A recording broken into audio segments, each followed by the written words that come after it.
السلام علیکم ورحمۃ اللہ وبرکاتہ۔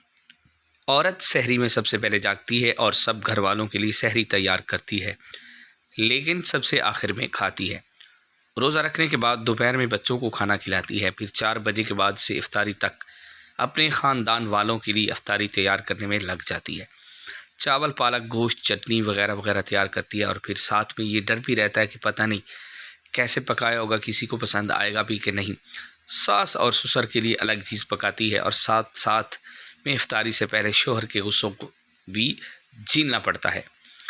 اذان سے پہلے دسترخوان لگانا تعریف تو دور کی بات، دو روٹیاں کھانے کے بعد ایک ٹھنڈا گلاس لسی مانگنا اور پھر کہنا نمک کم ہے اور خاص ٹھنڈا بھی نہیں ہے، اور افطاری پوری کر لی جناب۔ اس کے بعد چپکے سے کسی کمرے میں افطاری کر لیتی ہے۔ تراویح کے بعد پھر سے حضرات کے لیے چائے اور میوہ جات تیار کرنے میں لگ جاتی ہے۔ تو توجہ سے سنیے گا، اور پھر سے سحری میں سب سے پہلے جاگتی ہے۔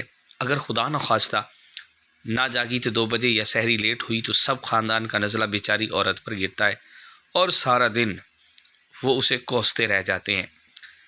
حضرات، آپ سے درخواست ہے کہ گھر کی ساری عورتیں، خواہ وہ ماں، بیٹی ہو یا بیوی ہو، بہن ہو یا اور کوئی رشتہ، ان کا لازمی خیال رکھنا چاہیے۔